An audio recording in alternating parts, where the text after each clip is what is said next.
So, the committee will be granted a permit to treat in the area, and Kevin, that's me, has obtained a 5-year certificate. I wrote my test on Friday, passed, yay for me, and Don has submitted the permit, and the permit was $50, the license was $75, and we're in business. So it was all approved, and it's all legal and provincially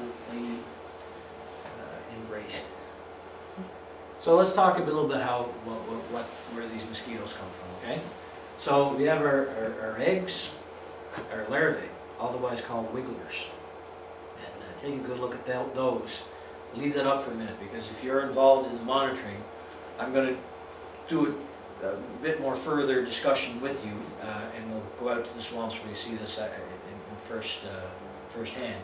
But this is what they look like, and it's like they wiggle sort of in the middle, up and down, and that's how they move and swim in the water.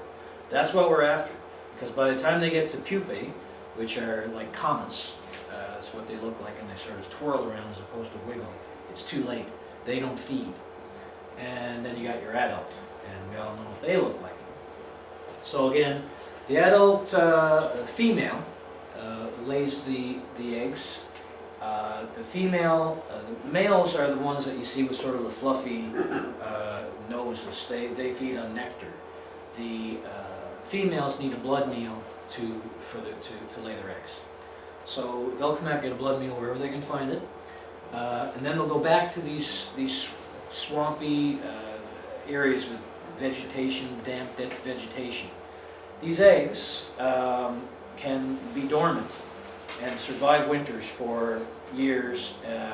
I've heard up to decades. I've heard anywhere from 5 years to 20 years and even longer. They're hardy, obviously. So the more eggs that are out there, the more larvae emerge. And they emerge when the spring comes, which hasn't happened here yet, God knows, and the weather gets warmer and the sun comes out, and it warms up these pools. The larvae come up to feed on the surface. They wiggle up there and they feed on the surface of the water. They breathe up there, however they, kind of breathe, and then they turn into these comma things, and then they hatch out to adults. There are adulticides that are out there. I've used that company, the aforementioned Bug Busters. I know Debbie has 2 to come down and they treat your lawn. What it does is it kills the adults on contact. Basically, it'll last for a couple of weeks if you're depending on the rain. It's expensive to get the company down. It was like $200 for an acre or something like that. And it can be toxic. So, and it really doesn't address the problem, because it's sort of a drop in the bucket. But your larvae, we know where they are. We know where they live. And when you go out to these swamps, this is a story I was going to tell earlier. They're so plentiful, and they come up in such clouds that first of all they come up to the surface when the sun is out. Okay, if you put your hand over one of these pools and it casts a shadow on the pool, you can see the imprint of your hand in the larvae as they sink to the bottom. It's just that thick. So that's where the product Vectobac comes in. That's the brand name. The active ingredient is this. I don't know if you want to try that, Debbie. Let's call it BTI for now. And BTI is a naturally occurring bacteria which kills mosquito in the larval state. So it's not a chemical. It's actually sort of an enzyme that creates proteins that when the larvae eat this stuff, it sort of compromises their abdomen and their digestive system, and it kills them within 24 to 48 hours. You go back and they're not wiggling anymore. It's particularly effective on the species that is problematic in our area, the Aedes, and it is extremely selective to mosquitoes and not affect mammals, birds, fish, etc. So that's really the benefit of using this stuff. And it's widely sort of, I don't want to say promoted, but recognized by government agencies, and certainly all the research that I've done as being the safest way and the best way, the most effective. And that does address the problem, because you know, you get these clouds so thick in these pools. How it's, and as I say, it's non-toxic because it's a naturally occurring bacteria that doesn't affect other organisms. How we use it is that it comes in, I think, 18 kilogram bags, and it comes in in grains, sort of like, yeah, grain, and the actual product is coated onto these granules. And you go out and you flick the granules on each individual pool where you see the larvae.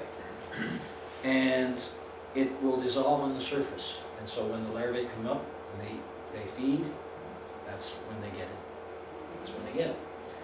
So it's laborious in that these areas are large enough that, you know, it's going to take somebody a day and a half, or a day to do it effectively. But it does address the problem, because then we get them where they live. Okay, so what we're talking about here is an integrated pest management program, and it's to control mosquito population, not to eliminate it. So I want to make that point for two reasons. I know some people are concerned about, you know, messing with ecosystems, and that's very valid. We're not aiming to eliminate every mosquito that's in like our area. We are trying to control this population and make it bearable, because I think we all remember when you could actually go outside. Dusk is always going to be expected to be a problem for mosquitoes, but yeah, in my experience, I'm sure in yours, anytime during the day now, you can't even get to your car. So we're trying to get to that point where you can get out in the midday sun. So, you know, you're going to have people that, you know, if they see one mosquito, it's like, oh, it doesn't work. We're trying to get it to where it's bearable. And that's the point of these programs. It's not to eradicate every single mosquito in the environment. It's important to note that treatment will only be done in areas where larvae has been observed and documented. There's no point in putting this stuff in the water if there's not these larvae there. They're visible, they're easy to see, they're easy to find if they're there. But there's a lot of wetlands around the community. Some have mosquitoes and some don't. And the way I'm putting this is where there's smoke, there's fire, and where there's larvae, there's mosquitoes. It doesn't work the other way around.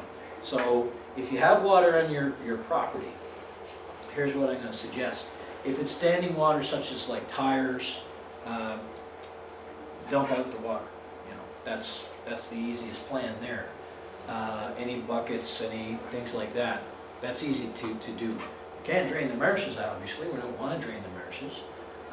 But what we're going to do is monitor them very closely, and when the larvae emerge, then we're going to go in and treat.